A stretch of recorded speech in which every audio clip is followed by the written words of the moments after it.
Graça e paz, meu irmão e minha irmã. Amém? Mateus 13, 1. Naquele mesmo dia, Jesus saiu de casa e assentou-se à beira-mar. Reuniu-se ao seu redor uma multidão tão grande que por isso ele entrou num barco e assentou-se. Ao povo reunido na praia, Jesus falou muitas coisas por parábolas, dizendo: o semeador saiu a semear. Enquanto lançava a semente, parte dela caiu à beira do caminho, e as aves vieram e a comeram. Parte dela caiu em terreno pedregoso, onde não havia muita terra, e logo brotou, porque a terra não era profunda. Mas quando saiu o sol, as plantas se queimaram e secaram, porque não tinham raiz. Outra parte caiu no meio dos espinhos, que cresceram e sufocaram as plantas. Outra ainda caiu em boa terra, deu boa colheita a 100, 60 e 30 por um. Aquele que tem ouvidos para ouvir, ouça. Os discípulos aproximaram-se dele e perguntaram: por que falas ao povo por parábolas?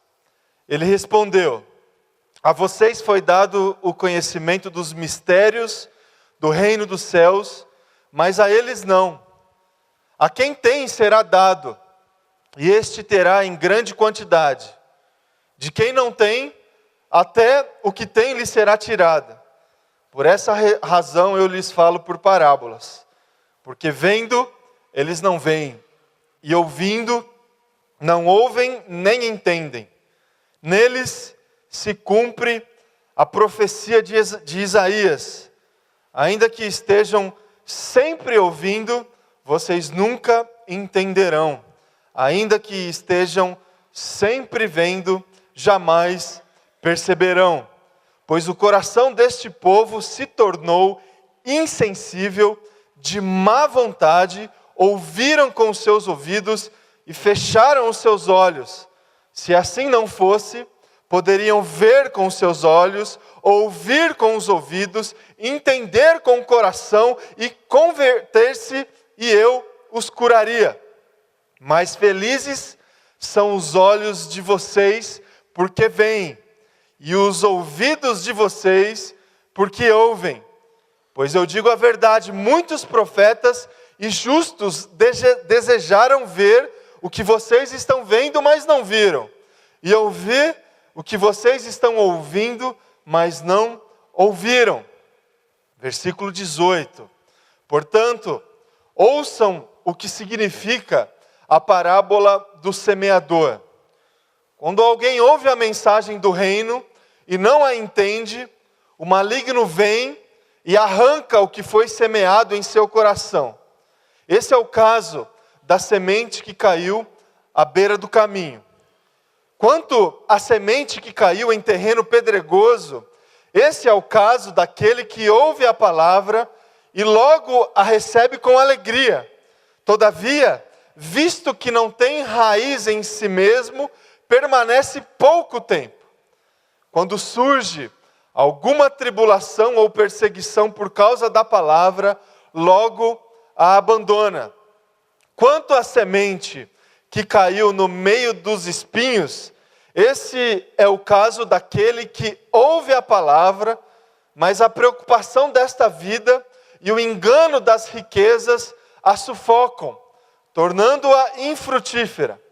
E quanto à semente que caiu em boa terra, esse é o caso daquele que ouve a palavra e a entende, e dá uma colheita de 100, 60 e 30 por um. Até aqui, meu irmão e minha irmã, eu queria orar com você, mais uma vez agora diante da palavra. Vou convidar você a fechar os teus olhos, se coloque diante da presença de Deus agora, abra o teu coração para a mensagem, não aqui eu vou falar aqui, mas a mensagem que Deus tem para o teu coração.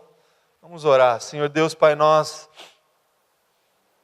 diante do Senhor, diante da tua presença essa manhã, já expressamos, Deus, toda a nossa gratidão a Ti, cantamos louvores, oramos ao Senhor, e nós agora, Deus, prestamos um culto a Ti, Deus, refletindo, olhando para a Tua palavra, Deus.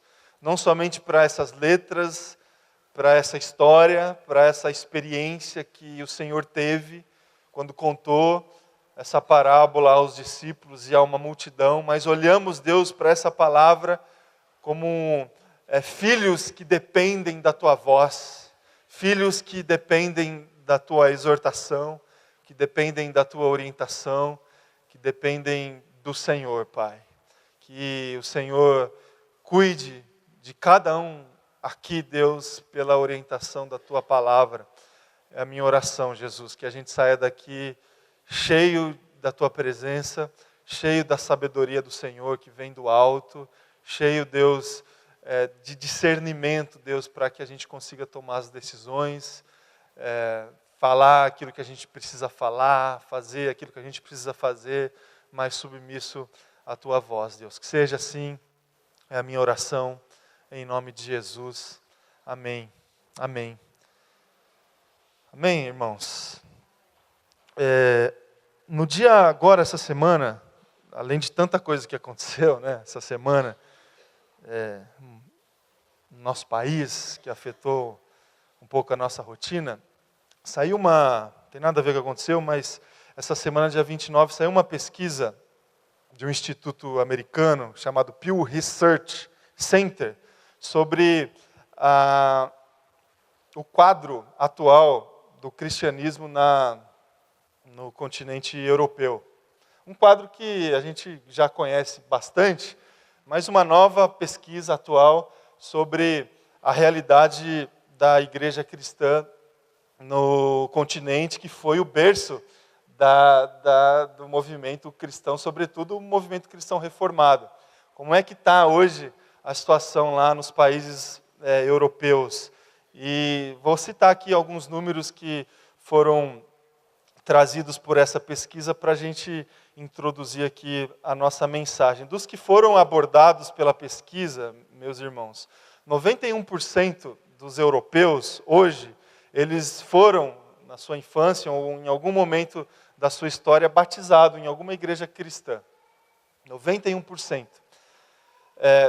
81% dos que responderam à pesquisa tem na história da sua família algum tipo de raiz no cristianismo.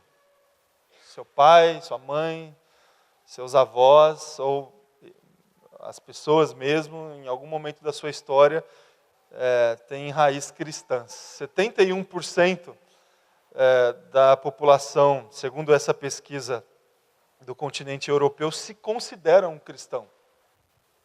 71% das pessoas que responderam se consideram cristãs. Agora, dessas pessoas que participaram dessa pesquisa, apenas 22% das pessoas que responderam frequentam regularmente uma igreja cristã. Pelo menos uma vez por mês.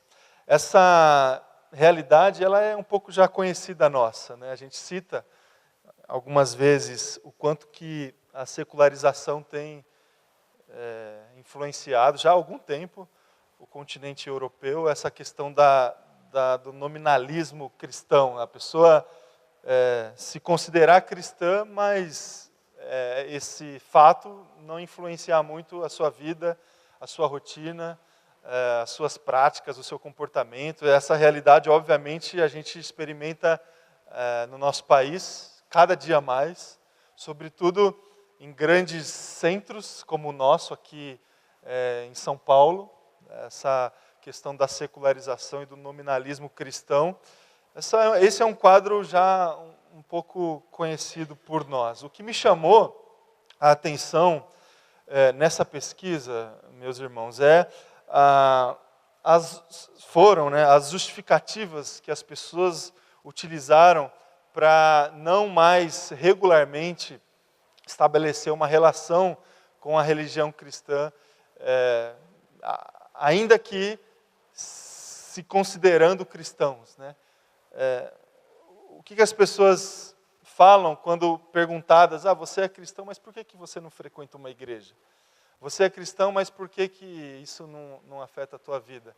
A resposta mais ouvida, segundo essa pesquisa divulgada agora, dia 29 de maio, por esse instituto, é que as pessoas, hoje em dia, as que são afetadas por essa secularização, elas não concordam mais com certos posicionamentos da igreja cristã, sobretudo em alguns temas mais polêmicos assim da sociedade. Aborto, a questão da homossexualidade e tantos outros temas mais. O que justificou a resposta de muitos que participaram dessa pesquisa, do seu afastamento com as instituições e com a igreja cristã, foi essa não concordância com a opinião da igreja, com o posicionamento da igreja em alguns assuntos chaves, digamos assim. Isso me chamou um pouco de atenção e me fez, meus irmãos e irmãs, refletir um pouco sobre esse quadro que convivemos na nossa sociedade, sobre o que consideramos hoje, nós e a sociedade, como a verdade no nosso tempo. O que é a verdade? Qual que é a ideia que a gente tem, que a nossa sociedade tem em relação à palavra verdadeira, à opinião absoluta? A gente sabe que essa secularização traz consigo essa desconstrução de o que é verdade absoluta.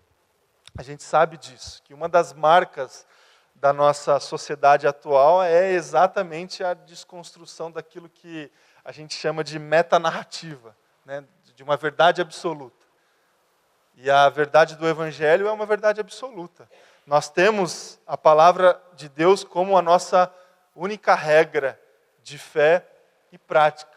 Só que a gente convive numa geração, a gente convive com pessoas que são afetadas por algumas ideias, por alguns valores, e talvez o maior valor, a maior ideia, a mais influente característica do nosso tempo é exatamente essa desconstrução de o que é a verdade.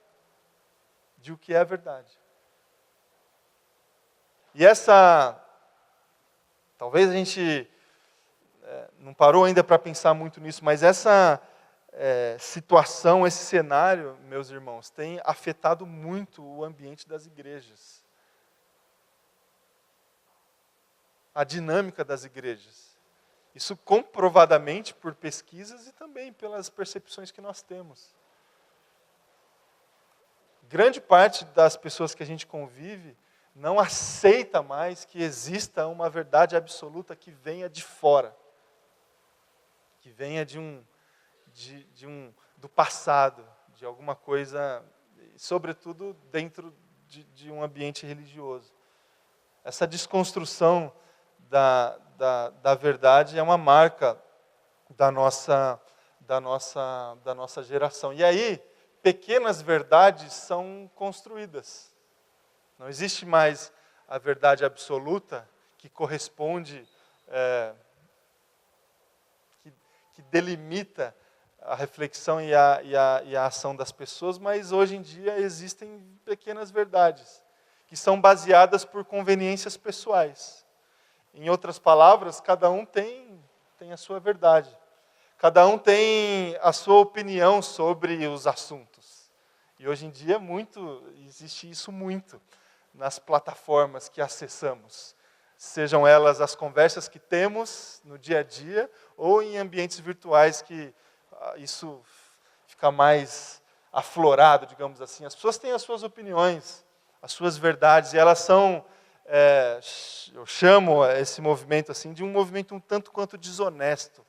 Uma desonestidade, uma conveniência desonesta que cria verdades pessoais.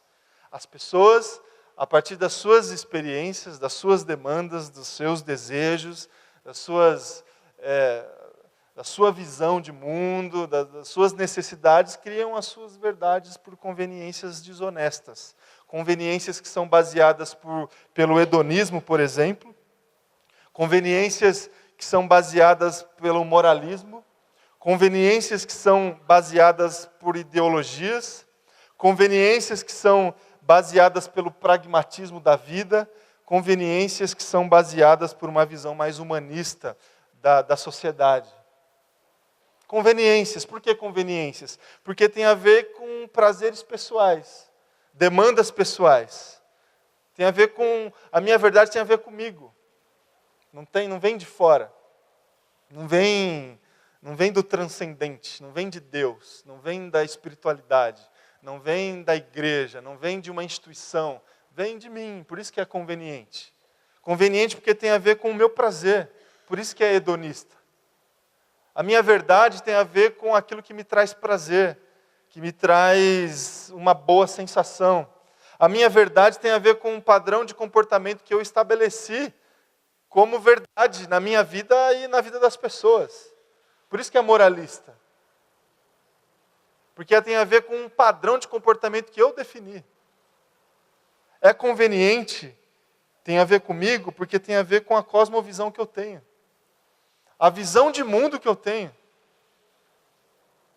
E aí eu posso ter várias visões de mundo. Eu posso ter uma visão de mundo mais assim, baseada numa ideologia que se sustenta numa luta de classes. Eu posso também ter uma cosmovisão, uma visão de mundo que é mais baseada num pragmatismo econômico da sociedade. E essa ser a minha verdade. É conveniente porque tem a ver comigo e tem a ver com a minha ideologia. É conveniente porque tem a ver com aquilo que funciona para atender as minhas demandas. É pragmática. É humanista porque eu que estou no centro. Eu que gero a verdade. Então, irmãos, a nossa sociedade é isso aqui hoje. As verdades não são mais absolutas e elas não dependem mais das instituições e nem mais do transcendente, e muito menos da palavra de Deus. A verdade, ela é conveniente. Ela depende de mim, do meu prazer, ela depende do meu padrão de comportamento, ela depende da minha cosmovisão, ela depende do que funciona para mim, para atender as minhas demandas. E por que é desonesta? Por que é desonesta? Porque nem sempre ela corresponde com fatos. Nem sempre a minha verdade, ela está alinhada com aquilo que de fato acontece. Isso não interessa mais. Se é fato ou se não é fato. Se aconteceu ou se não aconteceu. Se tem minimamente lógica ou não tem. Isso não importa mais. O que importa é a minha conveniência. E nem que seja desonesta, ainda assim continua sendo verdade para mim. Se enquadra naquilo que eu penso, naquilo que me dá prazer, com a minha cosmovisão, com aquilo que funciona para mim, é verdade. Aconteceu, não importa.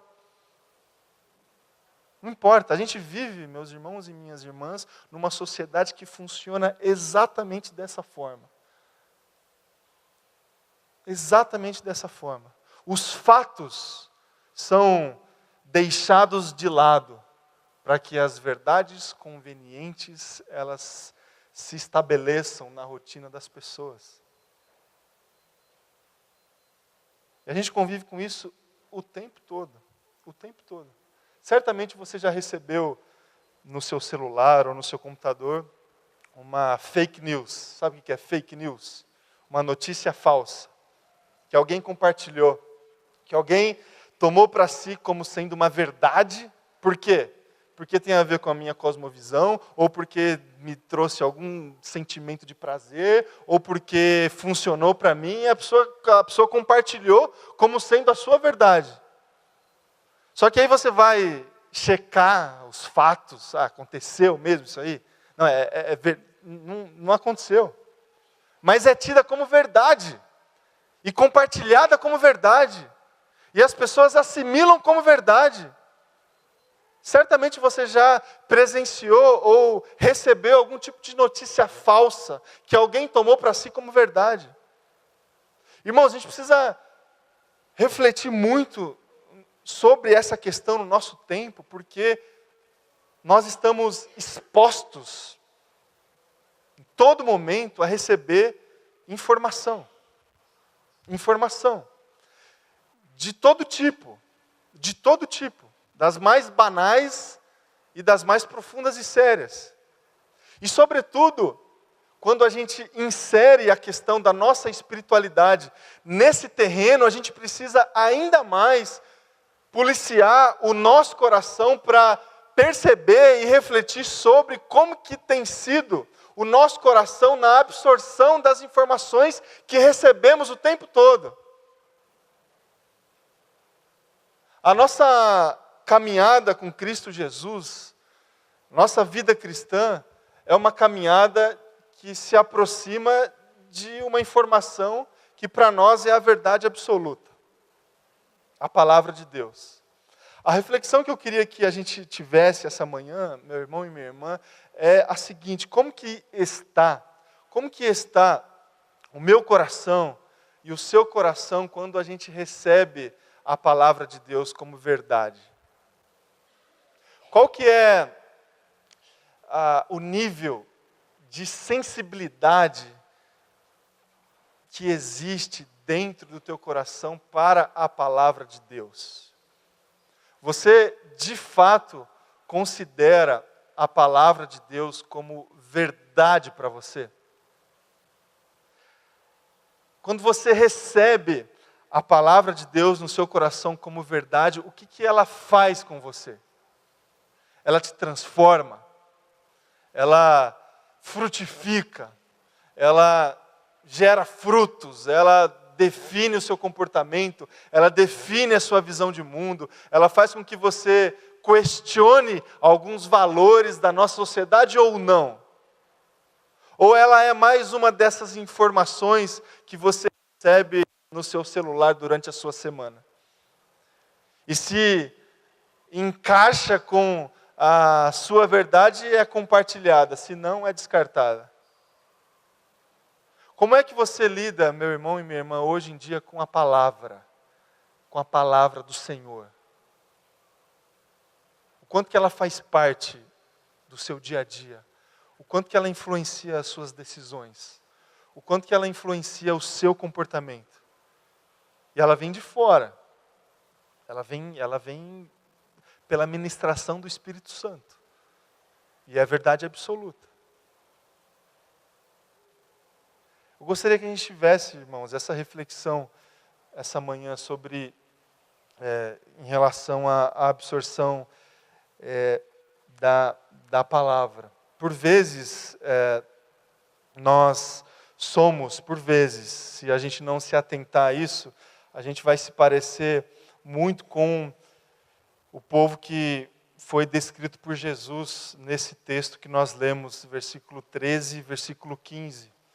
Quando Jesus disse assim: pois vendo, eles não veem, e ouvindo, não ouvem, nem entendem, pois o coração deste povo se tornou insensível, de má vontade. Ouviram com os seus ouvidos e fecharam os seus olhos. Irmãos, Jesus está aqui falando para um povo lá no primeiro século, nos primeiros anos do século. E ele poderia muito bem falar essas palavras para nós hoje. Para nós hoje. Como que nós vivemos numa sociedade insensível à realidade espiritual. Como que a gente vive os nossos dias com os nossos olhos fechados para a realidade e a vontade de Deus. Como nós vivemos os nossos dias com os nossos ouvidos tapados para aquilo que Deus quer nos dizer o tempo todo. Como que nós trancamos a nossa capacidade de absorver a verdade de fora e a gente se tranca e o que é verdade para nós é somente a informação que parte de dentro, que tem a ver com as nossas conveniências. Irmãos, a gente precisa de uma conversão, de uma transformação, para que Deus quebrante o nosso coração, assim como a gente cantou aqui no nosso momento de louvor, para que a gente comece a enxergar a boa notícia do Evangelho todos os dias. Qual foi a última vez que você foi surpreendido pela voz do Senhor? Qual foi a última vez que Deus te proporcionou uma visão pela palavra? Uma visão de uma realidade espiritual. Uma visão de algo que você se apossou para tomar algum tipo de decisão baseado na visão que Deus te deu. Qual foi a última vez que você ouviu com os seus olhos a palavra? Qual foi a última vez que você enxergou Deus na sua vida pela palavra? A gente pode, meu irmão e minha irmã, ainda que pertencentes a essa minoria que se considera cristã e ainda assim continua frequentando, com um relacionamento com uma instituição cristã, ainda assim, ainda que dentro dessa minoria, a gente pode ter o nosso coração insensível à voz e à palavra de Deus. A gente pode, irmãos, enxergar e não ver, escutar e não ouvir. A gente pode. E a parábola que Cristo contou aqui, em Mateus capítulo 13, nos traz 3 situações claras, didáticas, presentes nas nossas vidas, na vida de cada um de vocês, que podem fazer com que o nosso coração se torne insensível à palavra. Jesus Cristo, ele foi aqui muito claro com os discípulos e a multidão que o cercava, quando fez essa reflexão acerca de como as pessoas recebem a palavra, de como as pessoas recebem a voz do Senhor. E essa parábola, meu irmão e minha irmã, ela serve para nós hoje como um norte, uma parábola sobretudo atual para mim e para você, na relação que a gente tem com a verdade absoluta, na relação que a gente tem com Deus, na relação que a gente tem com a palavra de Deus. O como nós estamos próximos, muito próximos, o tempo todo, de se desviar, de não entender ou de não fixar essa palavra dentro do nosso coração.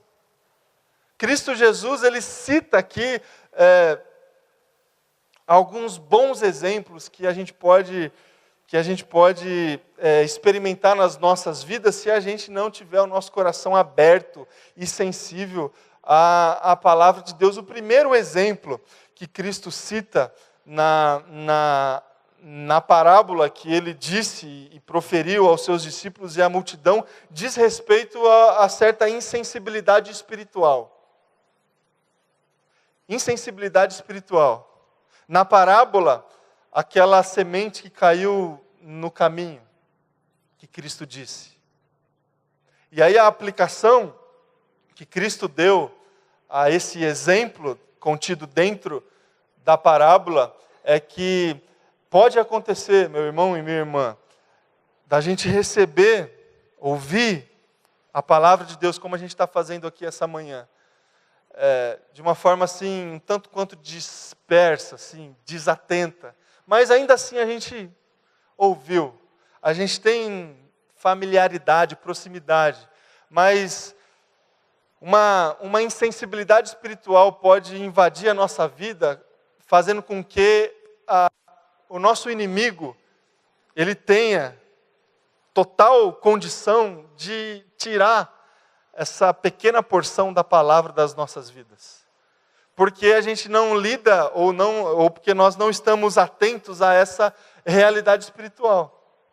Para a gente, essa realidade espiritual não influencia, não existe diabo, não existe o inimigo, isso é conversa, isso é coisa para algumas pessoas aí que oram, que frequentam reunião de oração. Quando a gente tem o nosso coração insensível para a realidade espiritual, nós estamos expostos a sofrer esse tipo de consequência quando recebemos a palavra. O inimigo vem e tira, rapidamente, porque a gente recebeu assim de uma forma displicente. A gente recebeu de uma forma desatenta. Nós não damos a importância devida à realidade espiritual nas nossas vidas. Então a gente vai se parecer com essas pessoas que recebem a palavra de acordo com esse exemplo do semeador que foi semear e algumas sementes caiu na beira do caminho. Um coração displicente. É algo que a gente não pode e não precisa ter na nossa vida. Um coração desatento. Um coração talvez um tanto quanto perturbado pela correria do dia a dia, pelas demandas do dia a dia, e a gente não valoriza o que tem que ser valorizado. A gente não percebe o que tem que ser percebido.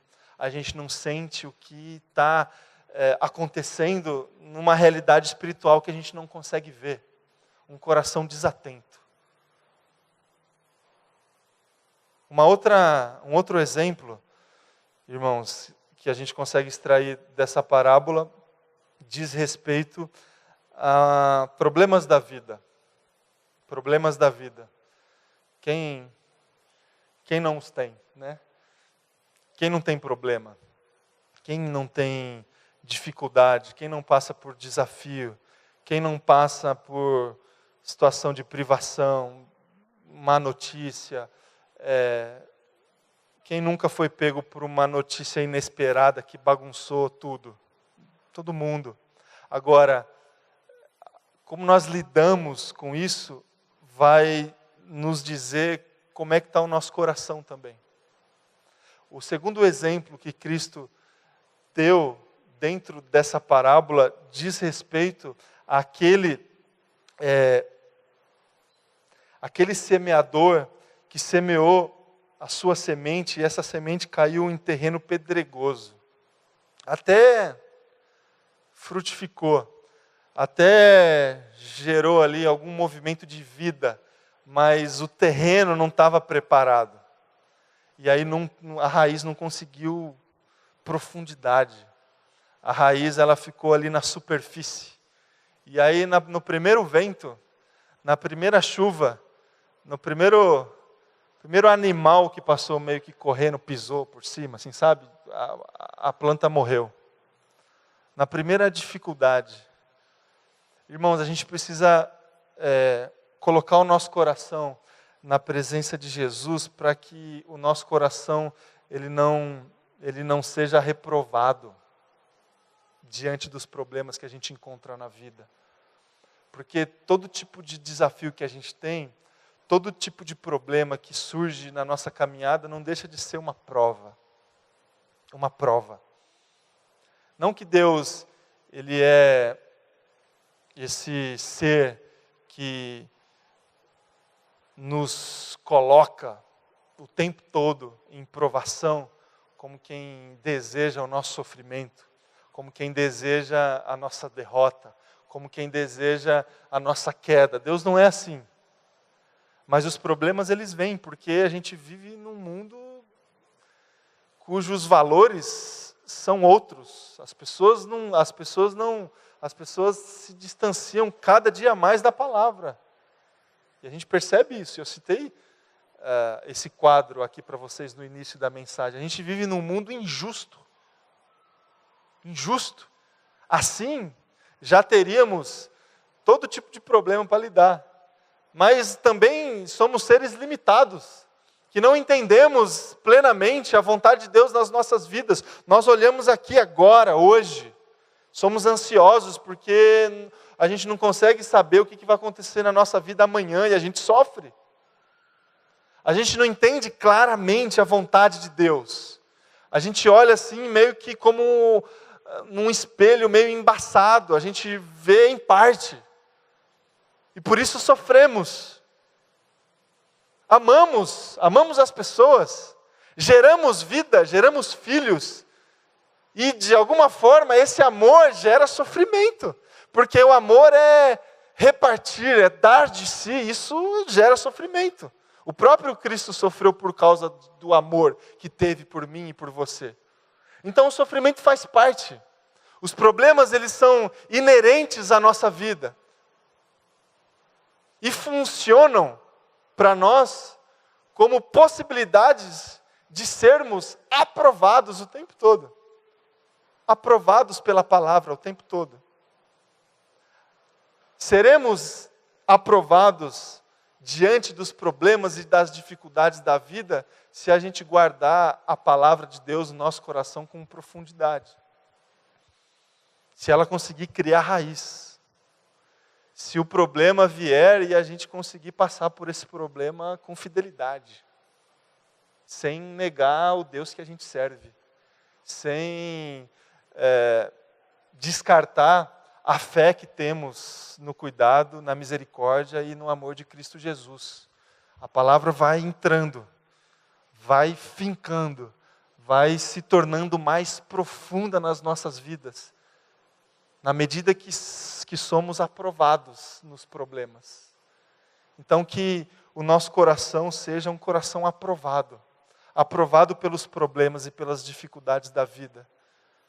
Prepare o seu coração, meu irmão e minha irmã, dessa forma.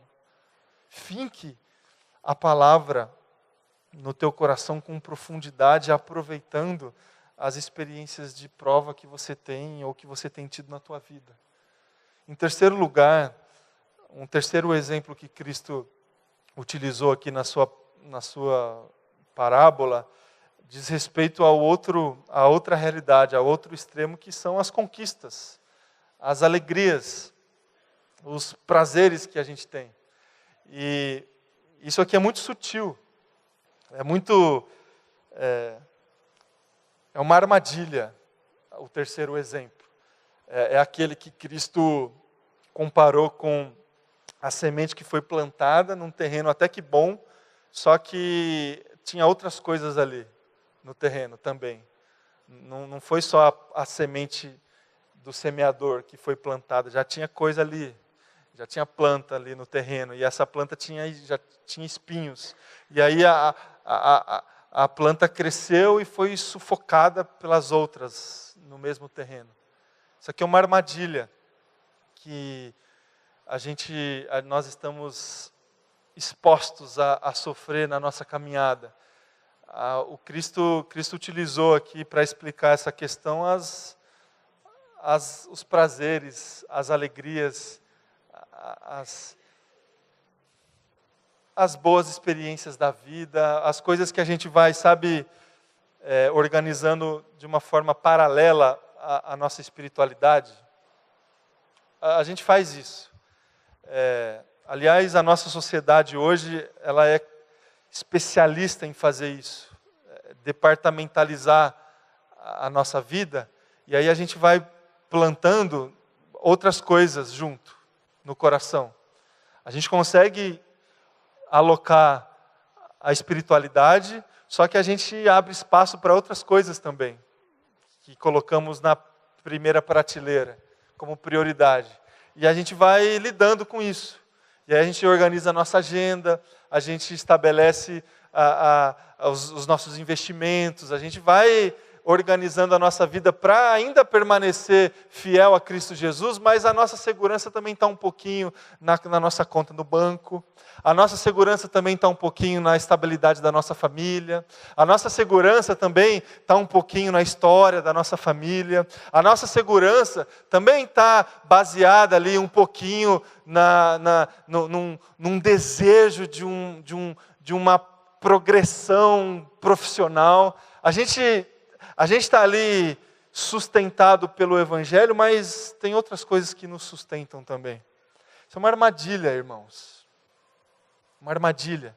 Porque a gente não consegue controlar a abrangência e o crescimento da palavra nas nossas vidas. A gente não consegue falar assim, tá bom, cresceu até aí, fica aí guardado e eu vou cuidar do resto. Não, a palavra naturalmente que gera vida, ela não para de frutificar. Ela não para de frutificar. Se parar, Jesus disse em outro texto que ele corta, se parar. Agora, o natural é que ela cresça sempre, que a palavra cresça, que a palavra atinja todas as áreas das nossas vidas. Se ela não conseguir fazer isso, ela vai morrer. Se ela bater uma porta ali do nosso coração e a gente não abrir, não tem jeito.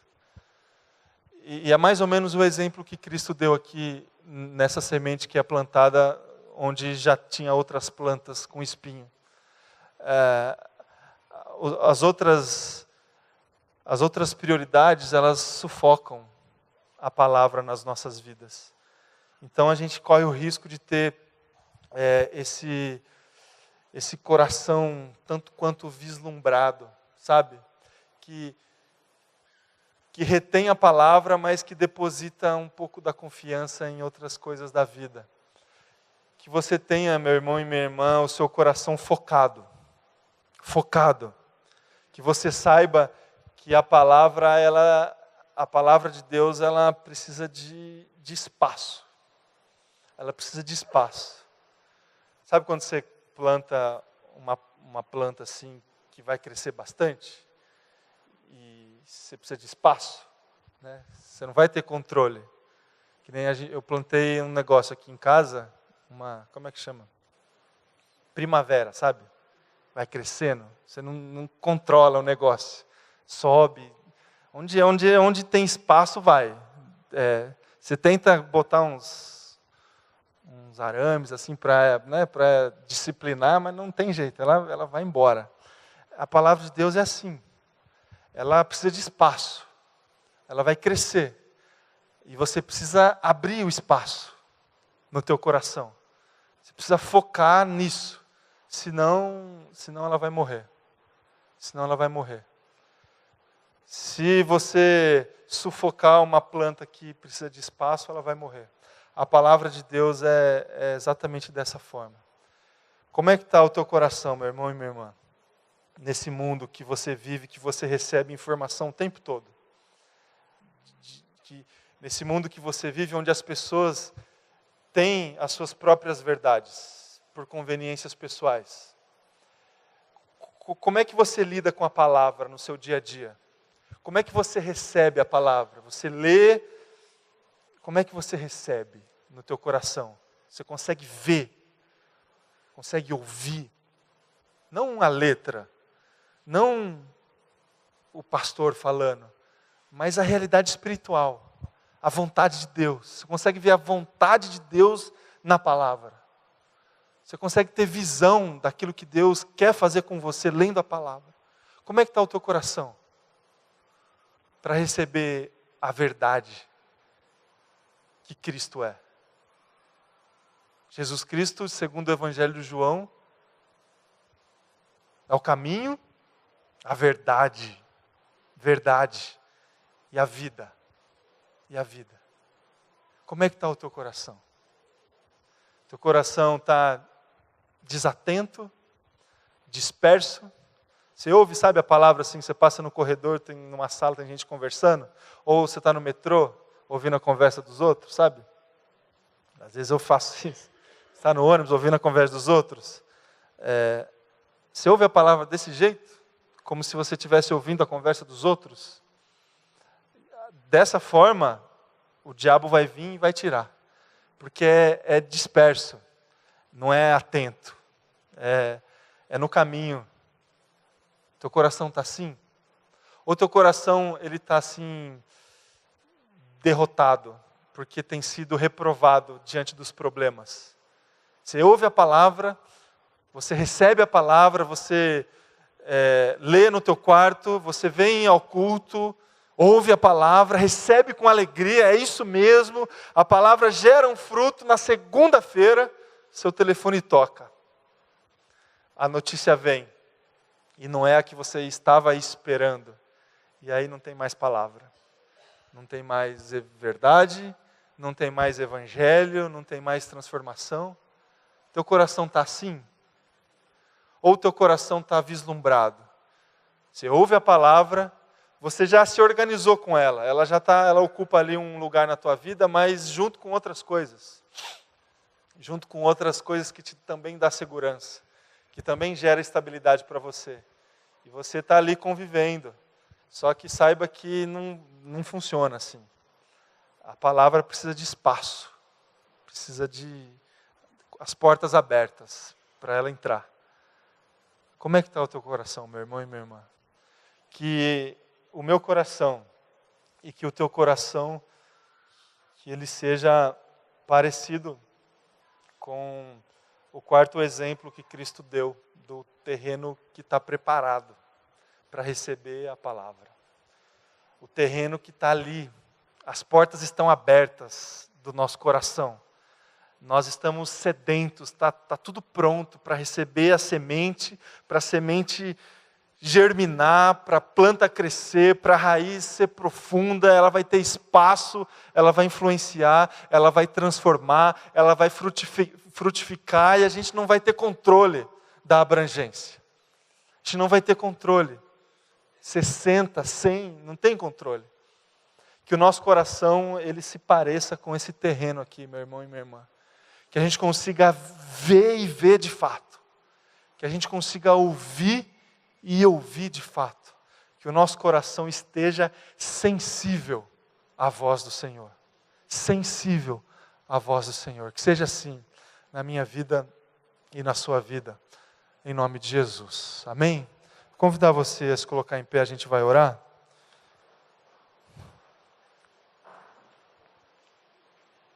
Se coloque diante de Deus agora, meu irmão e minha irmã.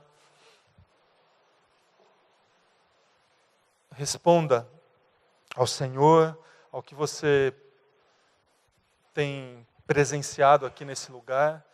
Nós estamos aqui na presença de Deus, na presença do Senhor. E essa presença, a presença do Espírito Santo que planta a semente aí no teu coração. Não é a minha voz, não é a forma como eu me expresso, é o Espírito Santo que planta, Ele que é o semeador. Se abra o teu coração para Ele, para que Ele consiga plantar essa semente aí da palavra na tua vida e que essa semente transforme a tua vida, a tua casa. Vamos orar. Senhor Deus Pai, nós estamos aqui, Jesus, com o nosso coração aberto à Tua presença, com o nosso coração aberto, Deus, à Tua palavra. Que o Senhor tenha acesso, Jesus, nos nossos corações. Que o Senhor tenha liberdade de ação nas nossas vidas. Pai, abra os nossos olhos espirituais. Abra, Deus, os nossos ouvidos, Pai, espirituais, para que a gente consiga Te ver e Te ouvir de fato. De fato. Que a gente tenha experiências de termos, Pai, a convicção da Tua presença nas nossas vidas.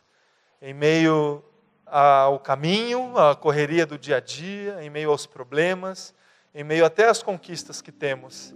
Que a gente tenha sensibilidade, Deus, de perceber o Senhor em todos os lugares. Que a gente se aproxime da Tua palavra em todo tempo, que ela seja de fato verdade para nós. Não porque é conveniente, não porque a gente concorda, não porque funciona, não porque se aproxima da visão que a gente tem de mundo, não, porque é verdade, porque vem do Senhor, porque vem daquele que criou todas as coisas. Vem daquele que criou os céus e a terra, vem daquele que sustenta todas as coisas, vem daquele que se considerou e se apresentou para as pessoas como a verdade.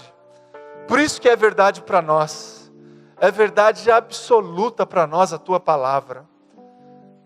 Nenhuma conveniência, nenhuma falsidade, nenhuma confusão que a gente encontra no nosso dia a dia pode desvalorizar a Tua palavra, Deus, nas nossas vidas. Que ela seja a nossa regra, o nosso norte, a nossa direção. Que seja assim, Jesus, que seja assim. Que seja assim, Pai, no meu coração e no coração dos meus irmãos e irmãs aqui, Deus. É a minha oração em Teu nome. Amém. Amém.